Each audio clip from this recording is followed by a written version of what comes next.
Let's talk a little bit here about the common usage and dosing for a wonderful herb called Black Cohosh. Not blue cohosh, different herb, toxic. This is Black Cohosh, and it's very popularly used for treating a wide variety of gynecological issues, but it has purpose beyond that. So we're talking specifically in the Western world of Acte resmosa or Simifuga resmosa, right? In traditional Chinese medicine, they're using Simifuga fotida, and that's Sheng Ma. Similar, but different properties as well. We're going to go into that in a second. So let's start with the West. So in the West, the varieties really been used, have a long history of use by Native Americans.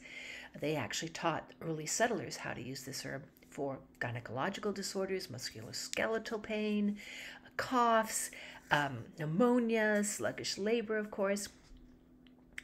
And then they used it to improve energy, support your immune system, right? So it had a lot of application.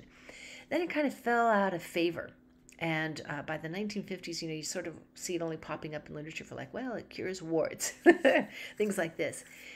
Fast forward, the herb starts to become studied more, understood more, and it's recognized for its phyto-estrogenic properties. Now, these are plant-based estrogenic compounds that are found in Black Cohosh that clearly lend its abilities for treating, brain, bone, nervous system, without negatively affecting the uterus. So these are all common connectors for feminine, for pregnancy, for menopause, right? Menstrual cycle, those, elements. You can get brain, you can get moody, you can get osteoporosis as you get older.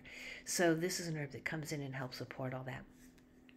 This is one of those where dosing is key, not so much because you're going to get toxic, right? It's a safe herb, but you can forget to not take enough of it.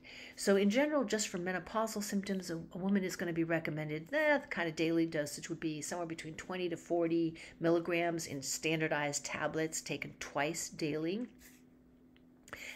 Dosages can vary according to preparations. Most preparations will clearly state what you need to do, but that gives you a ballpark.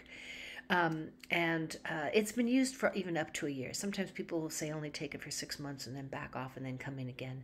Again, it's going to be an individual thing. It's going to depend on what dosing you're taking. But the studies have shown it being used for up to a year without a problem. Results are going to be, you've got to wait. This is one of those that's got to build up in your system, right? So it can take up to 2 weeks, even 8 to 12 weeks before you really see it kicking into gear. So don't give up on this herb. This is one of those you kind of got in and got to get acquainted with. The dried roots or rhizomes can be taken even up to like 300 to 2,000 milligrams per day, again, depending on the condition.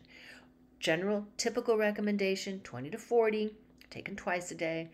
Right? So you can see these differences according to conditions that are being treated. Powdered extracts generally recommended at dosages of like 250 milligrams 3 times a day. So you can see, right, depending on what you're treating. And obviously we have a full range of gynecological disorders, musculoskeletal pain, different kinds of coughs, pneumonia, right? These are different conditions that would require different levels of dosing. In traditional Chinese medicine, Sheng Ma, the variety that is used in China, is very similar to the Western, right? So there's a lot of overlap, right? Again, supporting late stage pregnancy, like helping the uterus, right, to aid birthing, menopausal symptoms, very similar there. But it also is known for clearing heat, clearing toxins, tonifying the kidneys.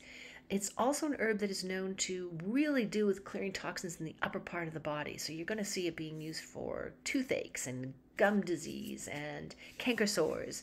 And very good as a guide herb even to the upper part of the body. So when you get like cold and flu symptoms that are all kind of upper respiratory, headaches, chills and fevers, that sort of thing. And you'll see it in formulas used in that way in China and traditional Chinese medicine because it has that capacity.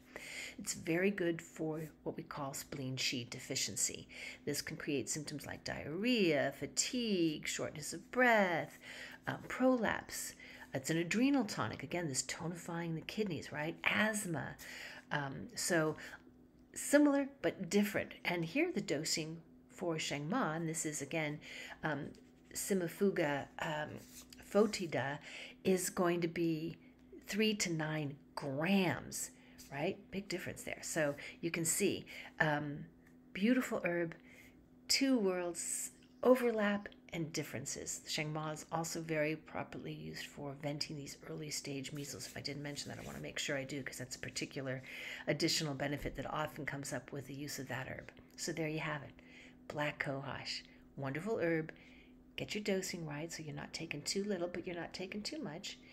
And you got to use it for a while so that it'll really kick in.